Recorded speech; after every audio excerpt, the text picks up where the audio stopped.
हा अर्थसंकल्प म्हणजे हा सर्वांसाठीचा अर्थसंकल्प आहे, ज्याला सर्वसमावेशक अशा स्वरूपाचा म्हणता येईल। सर्व जाती धर्माच्या सर्व वर्गाच्यासाठीचा हा अर्थसंकल्प आहे। आणि आत्तापर्यंत जेवढे महाराष्ट्रामध्ये अर्थसंकल्प म्हणजे सादर झाले होते, त्यात सर्वाधिक रकमेचा म्हणजे 7,69,000 कोटी रुपयाचा हा इतक्या मोठ्या रकमेचा अर्थसंकल्प आहे। आणि या अर्थसंकल्पामध्ये शेतकरी, शेतमजूर, महिला, युवक म्हणजे कर्मचारी असतील, सर्व म्हणजे विशेषतः महिला शेतकऱ्यांच्यासाठीची यावर्षी आंतरराष्ट्रीय शेतकरी महिला वर्ष आहे, म्हणून महिलांच्यासाठीच्या खूप चांगल्या योजना या अर्थसंकल्पामध्ये, ज्या शेतीशी जोडधंदा ज्याला म्हणून आपण जरा पशुसंवर्धनासाठीच असेल, डेअरी असेल, मत्स्य व्यवसाय असेल, अशासाठी विशेष महिलांसाठीच्या ह्या योजना या अर्थसंकल्पामध्ये आहेत। आणि शेतकऱ्यांसाठी तर खऱ्या अर्थानं खूप चांगल्या अशा स्वरूपाच्या योजना या आपल्या अर्थसंकल्पामध्ये आहेत।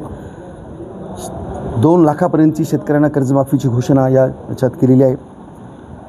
मोफत वीज देण्याचं शेतकऱ्यांच्या कृषी पंपांना ही घोषणा त्याच्यात आहे।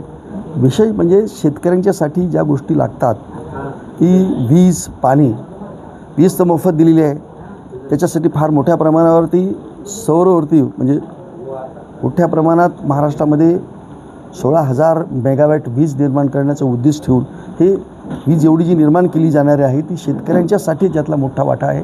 आणि सर्वच क्षेत्रामध्ये, सामाजिक न्याय क्षेत्रामध्ये आत्तापर्यंत एवढ्या मोठ्या प्रमाणात सामाजिक न्याय विभागासाठीचं बजेट नव्हतं। आदिवासी विभागासाठी सुद्धा मोठ्या प्रमाणात आतापर्यंत इतकी रक्कम कधीच देण्यात आली नव्हती। इतक्या मोठ्या प्रमाणात तरतूद याच्यामध्ये करण्यात आलेली आहे। शहरी विकासाबरोबरच ग्रामीण विकास याच्याकडं फार मोठ्या प्रमाणात भर दिलेला आहे। 1,000पेक्षा जास्त लोकसंख्या असलेली सर्व गावं आता सिमेंट कॉन्क्रीटने जोडली जाणार आहेत।